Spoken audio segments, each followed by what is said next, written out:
नमस्कार. तर आज मी सकाळी नाश्त्यासाठी उपमा बनवला होता. 1 वाटी रवा मी असा लालसर भाजून घेतला होता. इकडे कढईत मी आता तेल टाकून त्यात शेंगदाणे टाकून घेते सगळ्यात पहिले आणि मग आता मी इकडे जिरं आणि मोहरीची फोडणी देऊन घेते आणि वरून थोडंसं हिंग घालते. हिंग टाकल्यानंतर मिरच्या आणि कढीपत्ता आणि कांदा टाकून घेतलेला आहे. तो छान परतून घेते. तो परतल्यानंतर मी त्यात आता हिरवे वाटाणे टाकते.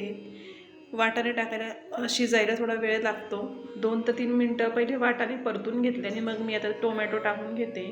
तेही छान असं परतून घेते. आता मी त्यात 2 ते 3 मिनटासाठी झाकण ठेवून देते, म्हणजे सर्व काही छान असं परतून होईल. वाटाणे कच्चे लागणार नाहीत. नॉर्मल एकदम थोडंसं असं मीठ देखील यात टाकायचं आहे, म्हणजे मीठ टाकल्याने ते आळणी लागत नाही. तुम्ही जर चॅनलवरती नवीन असाल तर प्लीज चॅनलला लाईक, शेअर, कमेंट आणि सबस्क्राईब करायला विसरू नका. आता इथे मी रवा देखील टाकून घेते. तो व्यवस्थित मिक्स करून घेते. मध्येच मी आता मीठ वगैरे टाकून घेते, कारण पाणी टाकल्यावर मग ते लवकर व्यवस्थित मिक्स होत नाही, गोळे गोळे होतात. म्हणून मी आधी मीठ टाकून घेते आणि आता गरजेनुसार मी यात पाणी घालते.